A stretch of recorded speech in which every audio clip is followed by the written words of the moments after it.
Hey, you. Yeah. Do you want to see a magic trick? Yeah, of course I do. Let's go. Okay, so to start out with, we've got an ordinary deck of cards here. And just to show you that they're in no particular order, I'm just going to give them a quick shuffle. Now, what I'm going to do here is I'm going to riffle through the deck, and whenever you want to, I want you to say stop, okay? Okay. Stop. Right there? Yes. Okay. So now this is really a trick about making a telepathic connection with me, okay? So when I show you your card, I want you to be sending it through the air into my mind. Can you do that? Yes, I can do that. Okay, thanks. Here we go. You ready? So this is your card. Got it? Yep, got it. Okay. Now, I don't even want to touch it anymore. I'm going to give you the cards right here, and I want you to mix them up, do whatever you want with them. Make sure that there's no way I can know what your card is. I'll even turn away. Okay.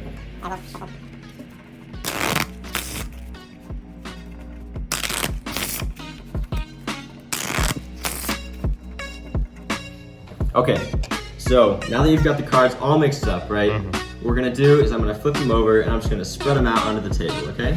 Yes. Just like this, so we can see all the cards. Now, it was a completely free selection and there's no way I can know what your card is or where it is. Would you agree with that? Yes, I would. Okay, but you've been sending the card through the air into my mind, is that right? Yes. Okay, keep sending it. Let me feel.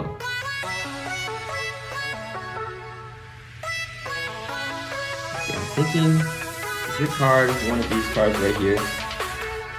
Yeah. It is? Okay. Mm-hmm. You had a completely free choice, but keep sending that signal into my mind. Was this your card right here, the King of Spades? Oh my word, yeah. It was? Yes, it was. How did you do that? I'll tell you right now. Now all you'll need for this trick is a deck of cards, a table, some time to practice, and an audience. Okay, so let's get into how to do it. So the first thing about this trick is you get to pick a card that you're gonna force on your audience, okay? It can be any card in the deck, but in this trick, I decided to use the King of Spades. Now what you're gonna do is you're gonna take that card and you're gonna put it at the top of the deck, okay? Just like that. And you'll see when I take it out of the box, it's gonna be on the top. So the first step, I tell the audience that I'm gonna shuffle the deck. But really what's happening is since this card is on the top, I just make sure that when I shuffle it, that stack is the last stack to go on top. Because that means that the King of Spades will still be on top. So you can really shuffle it as many times as you want and your card will always remain on the top. The next step is you're gonna tell your audience that you're gonna riffle through the deck and to say stop about any time, okay? And really, you're gonna be riffling through, and you want them to say stop about halfway through. But when you do, you're gonna take the top half, set it on the table, and you're gonna take the bottom half and set it on top, just like this. And now here is an important thing to do and an important thing to avoid. You wanna be making sure that you're conversing with your audience member as you're doing this section, okay? Because this is gonna disguise the fact that you're using deception here. So in reality, the King of Spades is right here because that was on the top.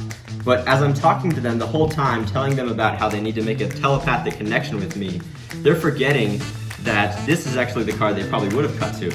But instead, I'm gonna show them this card that used to be on the top. However, it looks like it's in the middle of the deck. So once you show them this card, you're gonna put it back in here, and you're gonna set it, you give it to them. Now, from that point on, they can really shuffle it, they can do whatever they want because you know what their card is and they don't know that you know it. From that point on, you're gonna take the cards and you're gonna flip them over and spread them out on the table so you can see all of them and so you can find the card that you forced on them. So in this case, it's the King of Spades.